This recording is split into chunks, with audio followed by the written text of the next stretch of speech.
So Renoworks software, what we do, we are a software company, a leading provider of AI-driven visualization and design solutions for the building products industry and the remodel industry.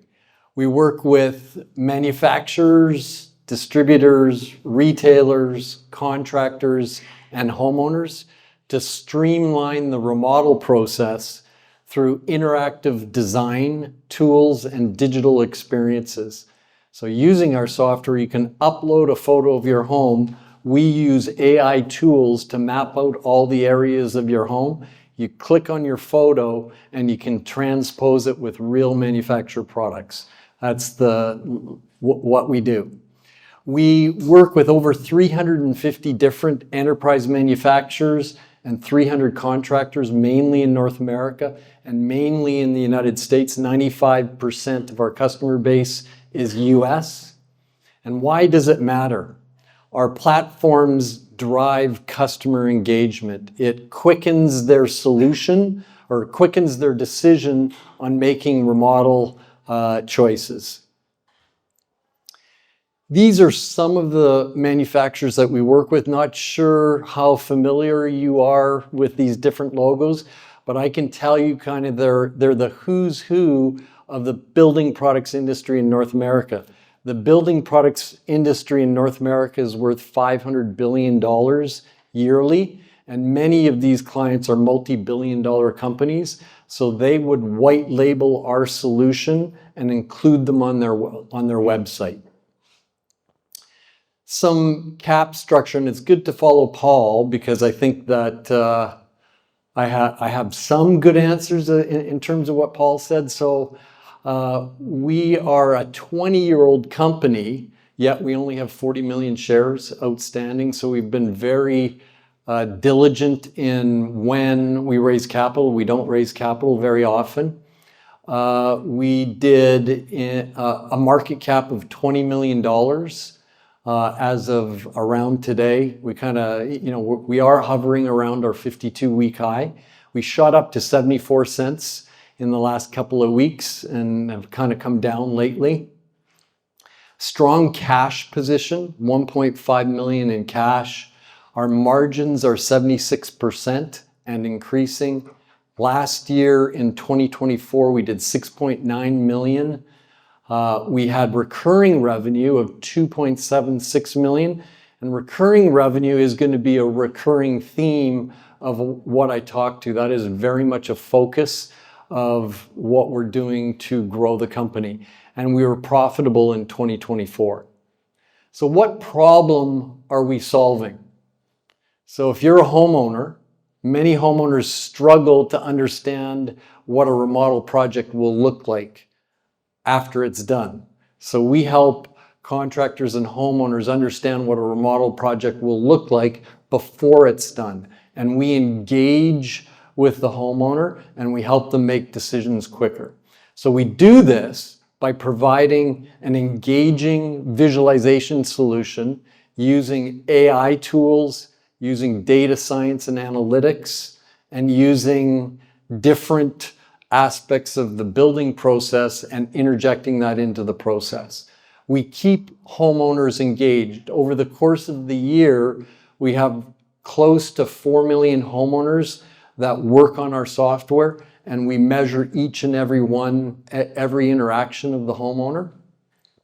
We convert that homeowner engagement into leads for our customers, and I'll talk a little bit more about that. Our software promotes different brands that we work with. Another way to look at what we do as a software platform is a typical sales funnel.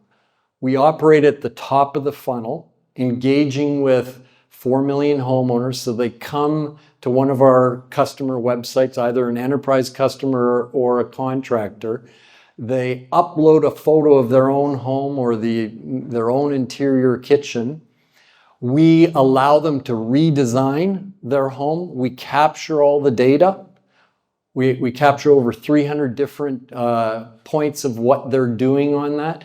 We create leads. We call that a lead pod. We add additional information to that, sometimes measurements, sometimes demographic information on their property, and we deliver that lead to the contractor, who hopefully will be asked by the homeowner to go and quote their job. I think it's interesting. I've been here, I think this is the third time I've been here over the years, and I've been doing this for 20 years. I've been doing this for a long time. Why is it different now? Why have I started to kind of come back and talk to different shareholders? Back in 2022, we raised a tiny bit of money, $800,000. We invested that into the platform, mainly investing in additional AI tools, data science and analytics. We built a new solution for contractors, a light solution, and we got rid of tech debt. That was back in 2022. We lost money in 2022. Coming into 2023, we started to reap the benefit of that investment, started to grow a little bit more. We weren't profitable in 2023. Coming into 2024, we were profitable, very focused on our licensing growth. We're a software company, so it's all about the licensing dollars that we can bring into the next year. 2025, we are continuing to grow that licensing revenue, high margins, and going into 2026, it's kind of a repetitive talking point. We want to grow our ARR, and I think we're set up to do exactly that. So who are our customers? A little bit more of a dive into our customers. We have two customer groups: enterprise customers, which are manufacturers, distributors, retailers. On the left-hand side there's a screen capture. If you were to go to certainty.com, they're a roofing and siding manufacturer out of the United States. You would go to a visualizer on their website. It's branded color view. So it's a white labeled solution. We have a little powered by Renoworks on the right-hand side. Homeowners would go there. They would upload their photo and redesign their home. We capture that information, we create leads, and we get that to the contractor. So when I talk about leads, and if you were in the contracting industry or the construction industry, the whole industry is about leads. And typically when you get a lead, you get a name and an email address and maybe a phone number, and that's it. What we're providing in our leads, in our lead pod, is name, phone number, all those demographics, plus a picture of their home, plus all the products that they've used to redesign it, plus automatically, showing the square footage of the roof, plus demographics. We get a little big brother-ish saying, are you a good credit risk? Do you have a mortgage? And we're passing all of that information off to the contractor. So now the contractor is getting a lead that they have never got before in terms of quality. The other group that we're selling to are contractors, and I'll kind of tell you the size of each of them. So on the left-hand side is a photo of the before picture. So the contractor is using our software a lot. They're paying a lot less than an enterprise client, but they're using our software. They put it on their website. They get homeowners to upload their photo. They capture the lead. So that's exactly what we do for the enterprise. But they're also doing it at the kitchen table. They're taking our software, sitting down with the husband and wife at the kitchen table and redesigning their home. So there's a before picture of the home. There's using our software redesign. And I'm going to tell you a little bit more about this picture and what we're doing to that. And there's the finished product. So you can kind of see we're getting close to the finished product. So homeowners now have the ability to say, okay, that's what my home is going to look like. This photo here, we're going to be putting out a press release. It's not anything, it's not an insider press release, but it's going to be a product press release because a lot of the AI tools out there right now are allowing us to make this look almost like that, the after photo before a hammer is lifted. So with the AI tools, it's helping our platform. I'll talk a little bit about some of the big product lines that we're offering. One is LeadPod. And so we talk about leads, and what LeadPod is, it's a unique URL that a manufacturer can send to a contractor. They open the URL and they get all the information on the homeowner. And it's a lead like they've never seen before, all the information on that. We generate hundreds of thousands of these every year, and we're monetizing it. And so we monetize it by capturing the information, and manufacturers and contractors are paying us for these leads. They pay licensing fees to capture these leads. Everything that we are building from a new product line perspective is all about licensing. And I'll tell you how we're going to go to market on that.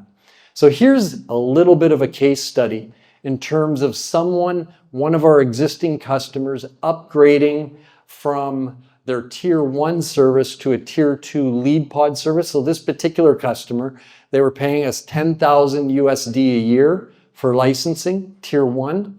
The upgrade path for them, because they were a big customer, was they're paying now $250,000 USD in licensing, and they've seen their leads increase from about 2,000 to just under 7,000. And for us to actually enable that upgrade, it's a flick of a switch. So it's not a lot of work for us to do that, because how we actually sell LeadPod to our existing customers is we actually show them, here are all the leads that we're generating for you. Do you want access to them? So we're kind of using our own product to sell. And then the next product that is showing some growth is what we call AI Design Assistant. So Renoworks, and I'm not just using AI because everyone else is using it. Renoworks came out with our first AI solution about a half a dozen years ago. And now we're incorporating all the new tools that are relevant and available to do more on our platform. So AI Design Assistant is, instead of allowing a homeowner to design on their own, we're using LLMs to design for them. We get their zip code, we understand some of the things that they want to design, and then we present options to them to make it easy.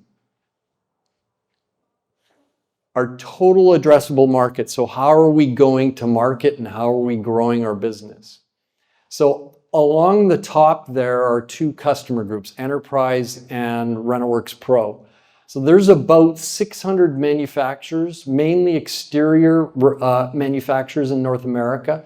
We work with 350 of them where we've digitized their libraries. We work very close with 200 of them where we've white labeled the solution. What we're doing with manufacturers is that we are still onboarding new manufacturers all the time. Plus, very importantly, is we're going back to our existing customers and helping them upgrade, that example that I just showed you. Distributors, another very big customer group. We only work with 25 of them. And because of some of the tools that we've developed for the contractor, distributors are much more interested in providing contractor solutions. So we believe that there's a big uptick in going to the distributors. And then the last customer group is contractors, and we just started that about a year ago. There's about 450,000 contractors in North America. We're working with about 300 of them. We're doing close to $800,000 in licensing a year with our contractor group. There's a ton of growth that we're doing in that, and we're doing many different ways to get there. I won't go into kind of the business model below. It's on our investor deck on our website, but you can see everything that we're building right now is all about licensing. We're all about increasing our ARR.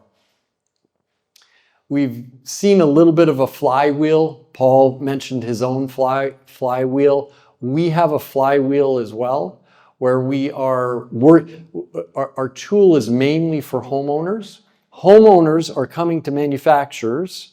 Manufacturers are capturing the information of the homeowner, sending them to the contractor. The contractor is actually getting introduced to this great lead, introduced to this company called Renoworks, who they may want to put it on their own website. The contractor is getting this lead and closing the business with the homeowner, and we kind of rinse and repeat. We're doing that every year. We're generating close to 500,000 leads a year. Each lead is probably worth anywhere from $20,000 to $40,000 in sales. Some of the financials. So 9 months ending, we're on a calendar year, so we just reported our quarter. So we are interested in growing our top line revenue. We're at about 15% year to date top line revenue. But where we're very interested, I've been saying it a lot, growing our licensing revenue. So our licensing revenue, go down there a little bit, is 36% for the 9 months.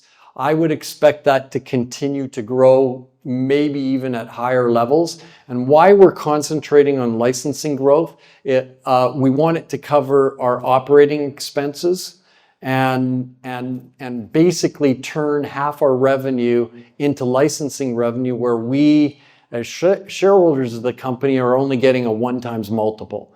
So as we grow our licensing revenue and getting anywhere from a low end of 3x multiple, maybe we get up over 10. We got to do some things and grow faster to get a higher multiple. That's why we're very focused on that aspect. High margins, we're a software company. Those margins will go up as our recurring revenue goes up. Profitable, I think we've had 6 quarters of profit. Not a ton of profit, but still managing the company where we are profitable and kind of growing in all areas. Our third quarter, it was only 6% growth. As we start transitioning some of our one-time revenue, which is transactional, more to the recurring revenue, like I said, I'm still interested in growing the top line, but a 38% increase in our licensing revenue is what we're concentrating on. Just barely profitable. High cash position, not burning cash. Good accounts receivable and good deferred revenue. The guidance that we're giving, again, looking for a top line growth of 20%, looking for 30% or more licensing revenue. If I look at how software companies are valued, it's all about the recurring revenue and multiples of recurring revenue. So reasons to invest. This is my last slide. I think one of our strengths, our number one strength, is the pedigree of our clients. If you look at our enterprise clients and the number of them that are continuing to onboard, we've got the who's who of the industry. Everyone looks at our clientele that's kind of in this game, and they think it's second to none. We have a proven technology and platform. We've been doing this for a long time. We continue to innovate, and like the previous speaker, we're self-funding all this investment, all this innovation. We haven't gone to market for a long time. We're expanding our revenue from existing customers. If anyone's a salesperson, it's easier to sell to an existing customer. Very much, like the previous speaker, he could talk about silica after the meeting. I could talk about all the AI tools out there that we're utilizing right now. Happy to answer any questions on that. Recurring revenue growth is a focus, and the massive market opportunity. We're operating in such a large industry, $500 billion industry, and similar to some other industries, the remodel industry doesn't necessarily fluctuate with the economy as much as new home construction, as an example. Thank you very much. And how much time do we have for 5 minutes? Okay.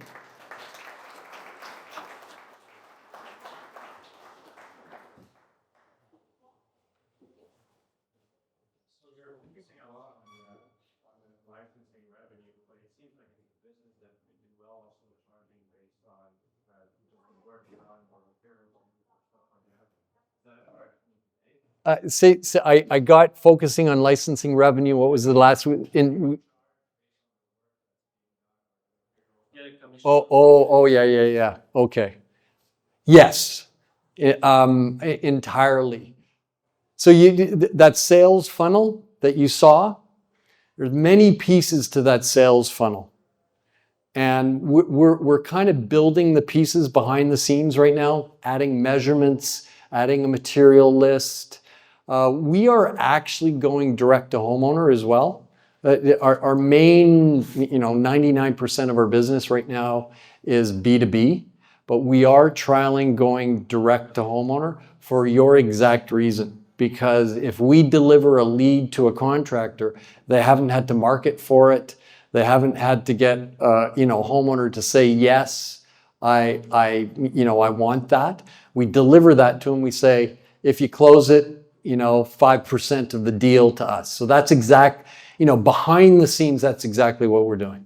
So yeah, there's huge opportunity. We used to have a kind of a mantra. We wanted to be the Intel inside of the entire remodel industry, which means we wanted our technology involved in every remodel project in North America. Our other one, I don't say it in presentations anymore, is that we want to participate in that $500 billion industry and get a cut.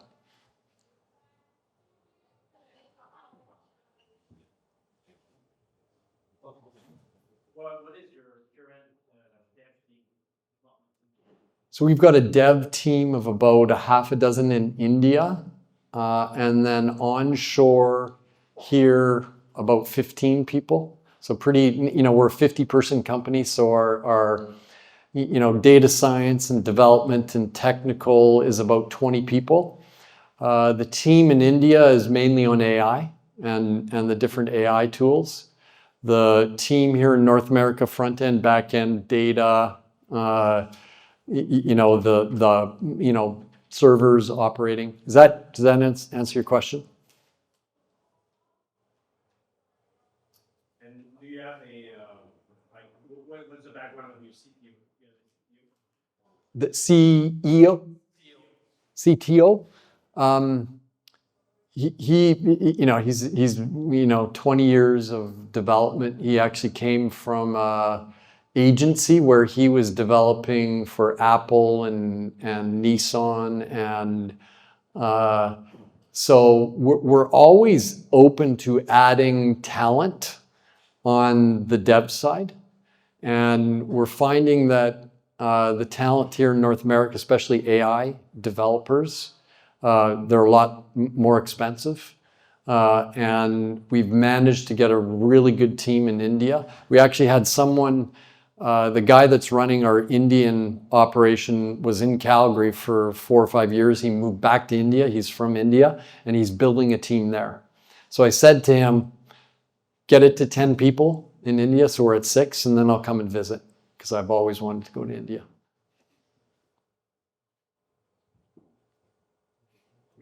Okay, thanks everyone.